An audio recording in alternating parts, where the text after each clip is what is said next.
Ya, assalamualaikum warahmatullahi wabarakatuh. Kali ini kita akan membicarakan tentang placenta development atau perkembangan plasenta.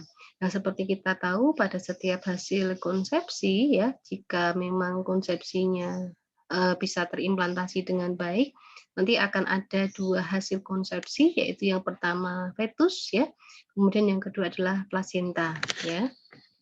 Nah, kita akan membicarakan tentang plasenta ya. Plasenta itu dari asal katanya dari Yunani yang artinya yang di sana namanya plakuos. Plakuos adalah flat cake. Flat cake adalah kue yang datar. Seperti kita lihat memang bentuk dari plasenta itu kan datar ya, bulat atau bundar datar ya.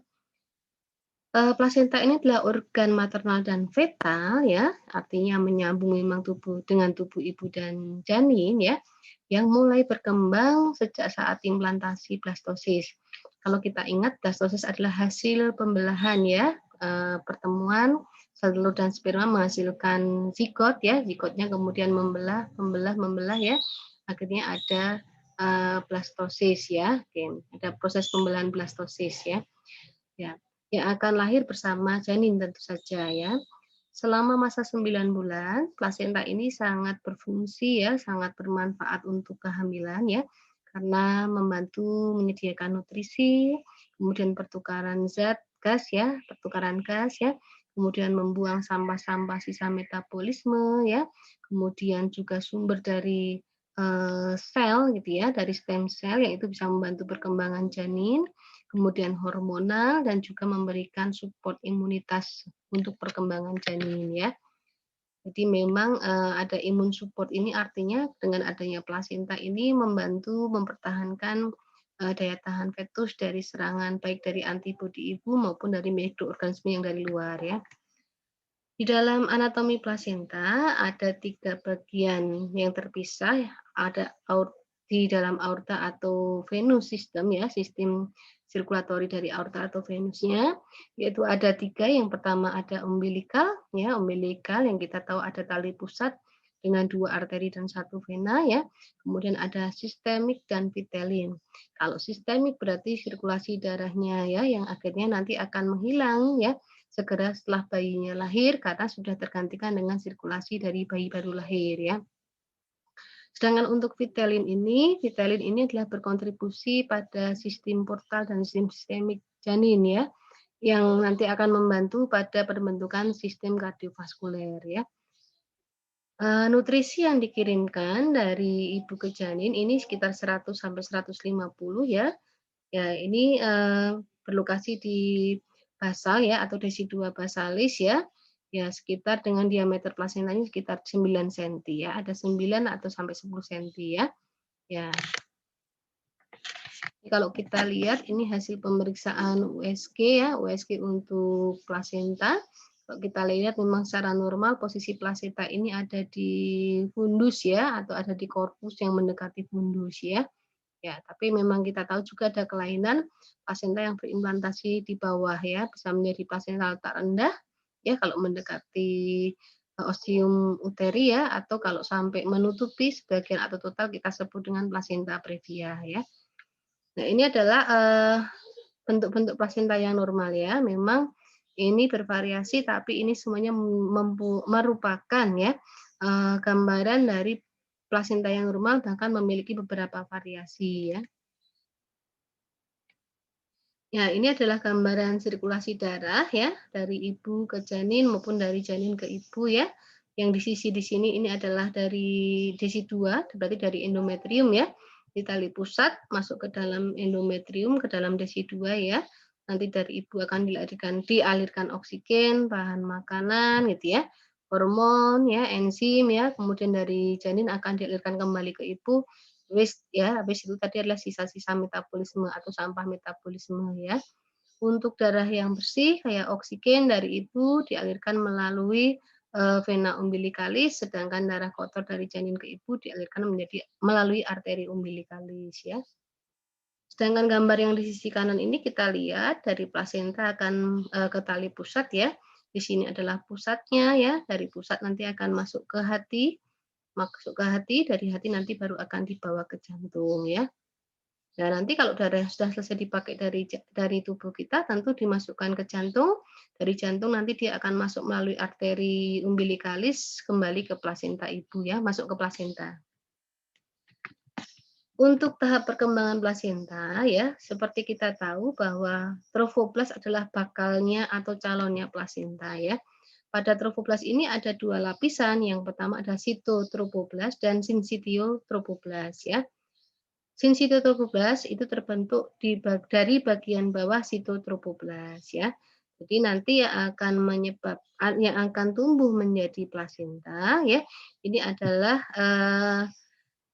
baik sinsitiotrofoblast maupun sitotrofoblast ya, nanti ada beberapa lapisan juga pada plasenta ya.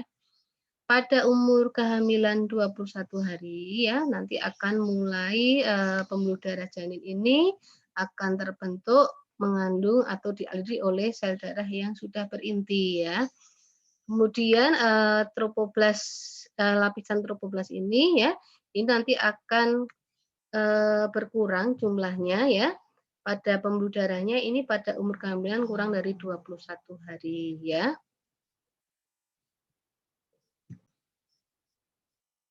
Ya, kalau nanti kita sudah mendapatkan hasil pemeriksaan ya, misalnya dengan pemeriksaan diagnostik kita ketahui bahwa dalam pembuluh darahnya sudah mengandung banyak sel darah ya, kemudian dua lapisan trofoblast ini juga sudah mulai berkurang, ini menunjukkan bahwa kehamilan sudah mencapai 21 hari ya, sampai 5 bulan. Jadinya di 21 hari sampai 5 bulan ya. Setelah 9 bulan kehamilan ya, sitotrofoblast ya, ini akan berdegenerasi. Berdegenerasi maka dia akan hancur sendiri ya. Ya. Kemudian ada inti dari mesensimal ya, pada setiap filus ini akan menjadi padat ya, menjadi padat ya, keras ya. Ya, ini ya menunjukkan bahwa plasentanya sudah aterem ditambah dengan adanya fibrin deposition ya, artinya ada penumpukan fibrin-fibrin jaringan mati ya, atau jaringan penggerak keras gitu ya. Ya ini berarti menunjukkan term plasenta, berarti plasentanya sudah matur ya, sudah aterem ya. Nah ini bahayanya kalau misalnya dia serotinus, maka deposisi dari deposit fibrinnya ini akan semakin meningkat, yang kita ingat dengan istilah pengkapuran. Jadi kalau semakin dia serotinus, maka fibrinnya meningkat, terjadi pengkapuran pada plasenta, tentu saja terjadi gangguan sirkulasi darah dari ibu ke janin maupun dari janin ke ibu ya, yang berarti bahwa untuk setelah memasuki kehamilan usia serotinus memang harus diterminasi kehamilannya untuk memastikan bahwa dengan bayi sudah di luar itu kita lebih bisa membantu untuk pernapasan dan nutrisinya. Ya, untuk yang kulit ketuban ya, kulit ketuban ini dan air ketubannya ini dibentuk atau dihasilkan ya dari sebagian dari sitotrofoblast ya. Pada akhir kehamilan 3 bulan ya, ini ketuban ini akan semakin membesar, semakin meluas ya, akhirnya akan meliputi seluruh lapisan kantong kehamilan ya. Kemudian rongga endometrium ini ya, ini akan juga tertutupi semuanya pada kehamilan usia 4 bulan ya. Yang ini akan membantu untuk fusi ya, fusi untuk membantu sirkulasi darah yang keluar maupun yang masuk ke dalam plasenta. Ya, pada kehamilan aterem jumlah air ketuban ini sekitar 1000 mili ya. Ya, untuk sirkulasinya per jamnya adalah 500 mili, jadi cukup banyak ya. Ya, kemudian janin kita tahu dia akan bergerak secara bebas mengambang di dalam air ketuban ya, kalau memang jumlah air ketubannya cukup. Ya. Ya, oke, seperti kita tahu bahwa air ketuban ini terkoneksi dengan plasenta ya. Kemudian ya akan kembali lagi ke ibunya melalui umbilical cord, melalui 2 arteri dan 1 vena. Untuk permukaan plasenta, tentu kita tahu ada permukaan fetal dan permukaan maternal ya. Permukaan fetal ini berarti yang ditempeli oleh 2 arteri dan 1 vena ya. Kalau yang di permukaan fetal ini tertutupi oleh selaput amnion ya. Dari selaput amnion itu justru menempelnya pada permukaan fetal ya. Ya, untuk, selaput amnionnya ya, ini memproduksi air ketuban ya. Air ketuban ini yang dihisap atau dihirup pada saat proses pernapasan dan dikeluarkan saat ekspirasi ya. Ini akan membantu juga ya sebagai proteksi terhadap, dinding uterus ya. Kadangkala atau pada saat kehamilan mendekati aterem itu kita ada namanya Braxton Hicks. Braxton Hicks ini terjadi kontraksi karena oksitosin mulai bekerja ya.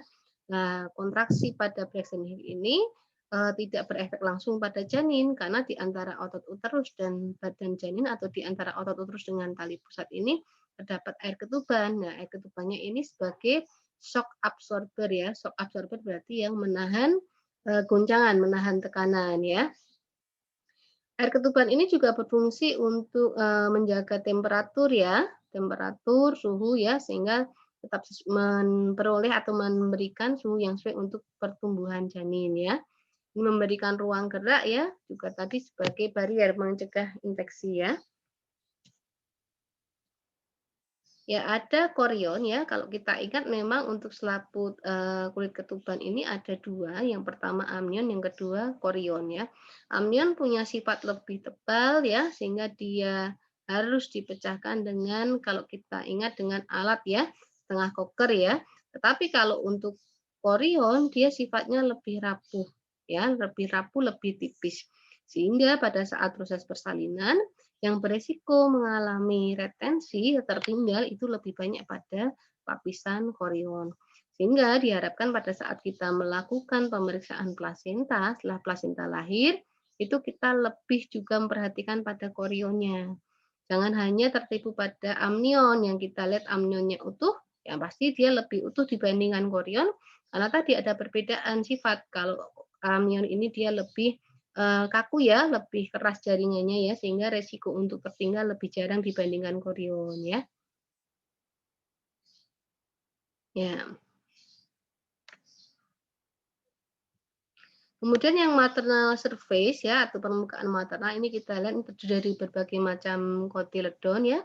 Ada kotiledon, kemudian ada celah-celahnya ini bisa disebut dengan groove atau istilahnya adalah sulci ya. Ya, sulci ya, ini dibungkus dengan membran, yang membrannya tadi berlanjut dari permukaan fetal ya. Untuk permukaan maternal ini berisi 15 sampai 20 kotiledon ya. Ya, dibagi atau apa namanya, dibatasi oleh sulci ya. Nah, kemudian kalau di dalam lobus ya, lobus ini kan kotiledon ini kan lobus ya. Nanti dalam lobus ini ada vili-vilinya ya. Vili-vili ini yang mengandung pembuluh darah yang akan menyalurkan darah dari ibu ke janin maupun dari janin ke ibunya ya. Kemudian kita ke tali pusat. Seperti kita tahu bahwa tali pusat terdiri dari 2 arteri dan 1 vena, ya, dengan panjangnya 50 sampai 60 cm, diameternya 2 sampai 3 cm ya. Kita tidak perlu khawatir ya, karena ternyata memang panjang pembuluh darah yang di dalam tali pusat ini lebih panjang dibandingkan tali pusatnya sendiri. Hingga kita kalau lihat ini kan bentuknya tali pusat ini kan apa ya? Seperti kalau Jawa meringkel-meringkel ya, artinya, memang dia, karena dia lebih panjang, maka dia posisinya tidak lurus untuk 2 arteri dan 1 venanya ini. Buat apa? Yaitu karena untuk bisa juga untuk memfasilitasi ya, adanya gerakan janin yang banyak, sehingga ini dengan adanya ukuran pembuluh darah yang lebih panjang ini, tidak akan mudah putus ya. Yang kita ingat, bahwa arteri dan venanya lebih panjang dari panjang tali pusat. Kemudian, pasti semuanya juga ini ya, sudah tahu, sudah pernah memeriksa tali pusat. Kalau kita raba tali pusat ini, nanti akan teraba sejenis jelly. Teraba jelly licin gitu ya, namanya adalah jelly Wharton. Jelly Wharton ini berfungsi untuk melindungi tali pusat. Produksi jelly Wharton dipengaruhi oleh, cukupnya sirkulasi uteroplasenta. Ya, sirkulasi uteroplasenter. Jadi kalau misalnya sirkulasinya bagus, produksi jelly Whartonnya juga akan meningkat, sehingga proteksi terhadap tali pusat ya ini akan lebih bagus. Pada saat kita melakukan pemeriksaan plasenta setelah kelahiran, jangan lupa memang tali pusat ini kita cek untuk keberadaan jeli Wharton. Jeli Wharton yang hilang, jeli Wharton yang kurang, atau tali pusat yang kering, berarti menunjukkan bahwa mungkin tali pusat ini sudah mengalami kerusakan. Juga memungkinkan menunjukkan bahwa jeli Wharton yang sedikit ini menunjukkan sudah ada gangguan sirkulasi utero plasenta di dalam. Sehingga kita harus lebih waspada dengan kondisi bayi yang baru lahir ini ya. Kemudian untuk placental circulation ya, sirkulasi plasenta ya, ya. Ini ada 2 sirkulasi, ada maternal dan ada fetal. Namun tidak perlu khawatir ya, karena memang ternyata antara arteri janin tidak menyambung dengan arteri ibu, vena janin juga tidak menyambung dengan vena ibu. Artinya ya, eh, kalau arteri pada manusia ya, arteri pada bukan janin ya, itu arteri kan membawa darah bersih ya, kayak oksigen ya. Tetapi pada vena kita kan yang membawa darah kotor ya. Kekhawatiran awal adalah bahwa karena kita tahu pada janin ini arteri membawa darah kotor, sedangkan vena janin membawa darah bersih, apakah tidak tertukar? Ternyata tidak, karena arteri pada tali pusat, arteri pada janin tadi, pada tali pusat, tidak menyatu dengan arteri ibu. Vena pada tali pusat juga tidak menyatu pada tali pusat ibu, pada vena ibu ya. Jadi nanti masuknya akan ke lapisan jaringan yang berbeda. Jadi tidak mungkin akan tercampur darah dari arteri ibu tercampur dengan darah arteri janin, darah arteri tali pusat. Tidak mungkin juga tercampur darah dari vena umbilikal tercampur dengan venanya ibu ya. Ya. Kemudian sirkulasi pada fetus ya, tadi sudah sempat kita bahas sedikit ya. Ya. Ini dari plasenta ini nanti dia akan masuk melalui vena umbilikalis ya, yang kita lihat ini ada satu vena umbilikalis ya. Vena umbilikalis ini nanti akan masuk ke dalam hati. Ya, jadi kalau kita lihat nanti darah dari ibu akan masuk melalui vena umbilikalis ya, masuk melalui umbilikal pusat ya, kemudian nanti dia akan masuk ke hepar. Ya, akan masuk ke hepar, ini akan masuk ke hepar dulu, baru nanti akan bergabung dengan vena cava inferior dan masuk ke dalam atrium kanan ya. Ikut sirkulasi di dalam atrium kanan, ventrikel kanan ya, atrium kiri, ventrikel kiri. Kemudian akhirnya akan menyebar ke seluruh tubuh ya, masuk ke paru-paru ya, ke seluruh jaringan organ tubuh intinya ya. Nanti setelah darah itu dipergunakan untuk metabolisme sel, akan dikembalikan ke ibu melalui melalui arteri umbilikalis ya, kemudian ke umbilikal, akhirnya kembali lagi ke plasenta. Ya. Untuk sirkulasi maternal ya, sirkulasi pada ibu ini juga tadi sudah kita lihat, sudah jelas banget bahwa darah setiap kali jantung memompa darah ya, darah dipompa dari jantung itu akan masuk ke setiap jaringan tubuh kita ya, akan masuk ke dalam organ kita. Salah satu organnya adalah uterus tentu saja ya. Mohon maaf. Kalau dalam uterus ini nanti ada desi 2 ya, darah juga akan masuk ke dalam desi 2, masuk ke dalam vena umbilikalis ya, masuk ke dalam vena umbilikalis yang akhirnya akan masuk ke dalam tali pusat, masuk ke janin ya. Kemudian bicara tentang hormon pada plasenta, ada 2 hormon yang protein yang mengandung protein yang paling penting adalah HCG dan HPL, human chorionic gonadotropin dan human placental lactogen ya. Untuk HCG ini adalah hormon glikoprotein ya. Ya, ini dihasilkan oleh trophoblast di dalam 16 minggu pertama kehamilan ya. HCG ini bisa dideteksi paling cepat pada 10 hari setelah konsepsi ya. Ya, puncaknya nanti sekitar 45 sampai 60 hari setelah konsepsi ya. Ya, nanti kalau sudah persalinan maka dia akan turun secara bergradasi. Nah, fungsinya apa HCG ini? Fungsinya HCG ini nanti akan disekresikan ke dalam ovarium. Yang kita tahu di dalam ovarium itu ada corpus luteum gravidatum ya. Nanti fungsi HCG yang dikirimkan ke ovarium untuk memberikan nutrisi kepada corpus luteum gravidatum. Sehingga korpus luteum gravididatum ini bisa bertahan hidup sampai 16 minggu kehamilan. Nah, fungsinya korpus luteum gravididatum ini adalah menghasilkan hormon estrogen dan progesteron yang akan disekresikan balik ke dalam uterus. Estrogen dan progesteron yang disekresikan ke dalam uterus ini akan mempertahankan agar uterus tetap dalam kondisi proliferasi dan sekresi, sehingga bisa memfasilitasi kebutuhan sirkulasi uteroplasenta janin yang sedang tumbuh. Ya. Nanti pada saat trovoblas sudah berubah menjadi plasenta, setelah 16 minggu, plasenta tidak lagi menghasilkan HCG. Sehingga tidak ada lagi HCG yang dikirim ke ovarium ya. Tidak ada lagi HCG yang dikirim ke ovarium. Di atas 16 minggu, trovoblas sudah berubah menjadi plasenta, plasenta tidak menghasilkan HCG, sehingga tidak ada lagi HCG yang dikirim ke ovarium.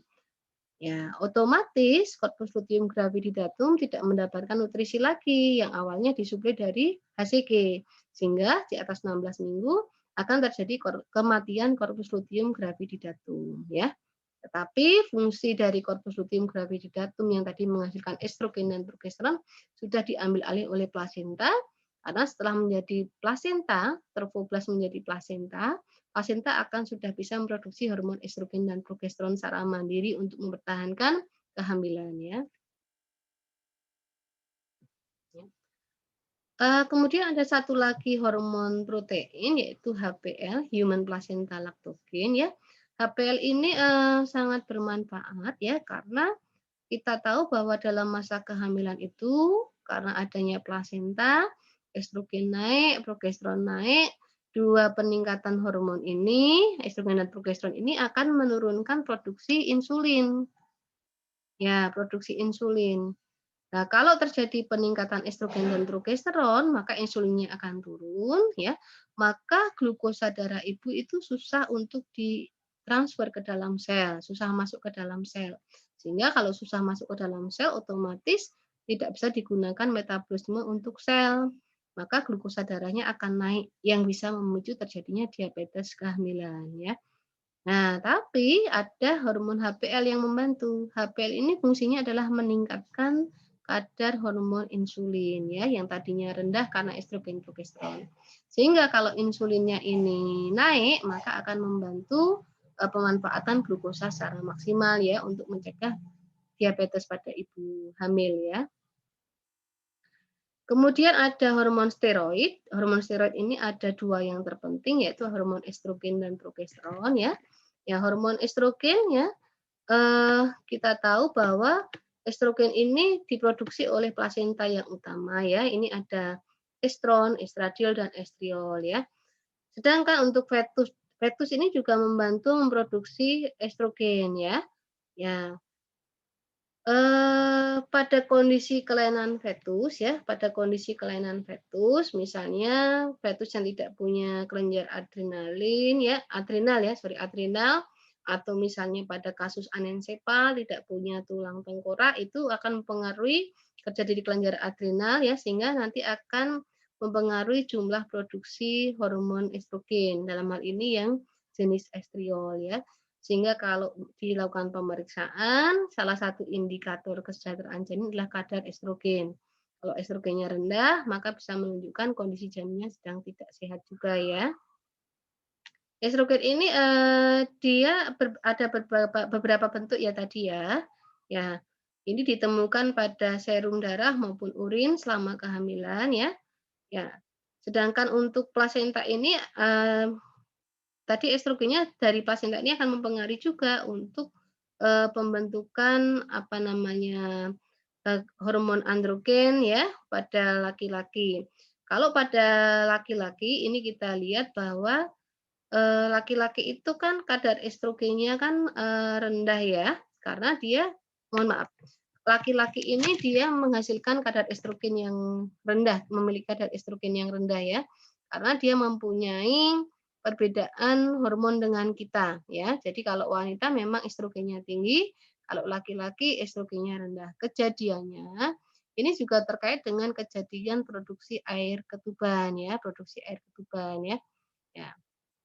Kalau misalnya kita melihat di dalam ya produksi air ketuban biasanya pada janin yang dia Perempuan produksi air ketubannya ini akan lebih banyak dibandingkan yang laki-laki ya, karena terkait tadi dengan produksi hormon estrogen ya.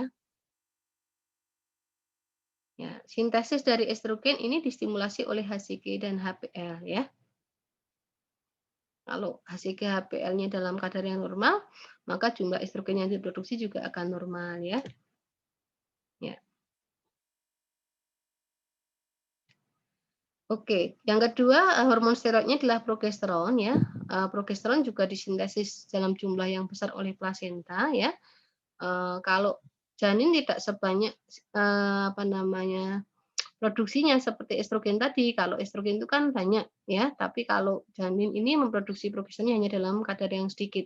Mayoritas hanya oleh plasenta ya. Ya. Oke, kemudian kita masuk ke fungsi plasenta. Fungsi plasenta ini secara garis besar ada 3. Yang pertama respirasi, yang kedua nutrisi dan ekskresi, yang ketiganya adalah proteksi dan immunity ya. Untuk respirasi tentu kita sudah bahas tadi ya, janin itu layaknya seperti manusia biasa, artinya dia juga memerlukan oksigen, harus membuang karbon dioksida gitu ya, maka dia akan memerlukan, suplai dari ibu ya. Ya, ini, tadi sudah kita bahas bahwa darah dari ibu ini akan masuk ke vena umbilikalis, akhirnya masuk ke tubuh ibu ya. Dan sebaliknya juga karbon dioksida yang sudah dipakai juga akan masuk ke tubuh ibu melalui arteri umbilikalis ya. Nutrisi dan ekskresi ya, ada beberapa nutrisi yang bisa masuk langsung ke janin ya, ada glukosa, amino asid, dan fatty acid ya. Ini bisa disuplai dari ibu ke janin ya, tapi memang ada beberapa molekul yang harus dipecahkan dulu. Maka itu memang di dalam plasenta ini yang mengandung beberapa jenis enzim yang membantu untuk pemecahan molekul-molekul yang besar ya. Dan tentu kecepatan absorpsi ya, zat-zat itu dari ibu ke janin kan juga sulit ya, artinya berproses panjang ya. Kalau untuk yang lemak tentu durasi waktu yang diperlukan lebih lama daripada yang golongan protein maupun glukosa. Ya, ya, tentu kalau kita melakukan metabolisme nanti akan ada sampah metabolismenya juga, sama seperti halnya kalau kita tadi bicara karbon dioksida, sampah metabolisme ini akan dibuang juga melalui arteri umbilikalis ya, kembali ke ibu, nanti akhirnya dibuang melalui urin dan feses ibu. Kemudian untuk, fungsi proteksi dan imunitas ya, ini, tadi sudah kita singgung juga gitu ya, bahwa proteksi ini bisa pada beberapa hal. Proteksi yang pertama ini yang pertama adalah bahwa, kadangkala pada saat kehamilan itu ada perbedaan golongan darah ya, pertama golongan darah ya, atau kita bicara resus gitu ya, antara ibu dengan janin, sehingga tubuh kita itu memandang atau menangkap sinyal bahwa keberadaan fetus ini sebagai antigen ya, antigen. Karena ada antigen, tentu tubuh akan memproduksi berbagai macam antibodi seperti leukosit, limfosit ya, monosit. Itu yang akan membunuh si janin, si yang dianggap sebagai antigen ya. Tetapi karena kita punya ada hormon progesteron, progesteron ini akan menekan efek dari hormon dari tadi sel-sel tadi leukosit, limfosit, dan monosit agar tidak merusak janin ya. Kemudian di dalam plasenta itu kan ada bariernya ya. Tadi kalau kita tahu bahwa arteri ibu tidak terhubung dengan arteri umbilikal ya, vena ibu tidak terhubung dengan vena umbilikal. Karena tidak langsung bertemu maka sangat sulit ya, sangat sulit untuk memasukkan tadi sel-sel darah dari ibu ke janin melalui pembuluh darah yang sama ya. Nanti akan melalui banyak lapisan dulu di desi 2 baru akan masuk ke janin sehingga molekul-molekul tadi tidak semuanya bisa masuk ke janin, akan berkurang banyak sehingga tidak membahayakan keberadaan janin ya. Ya, oke.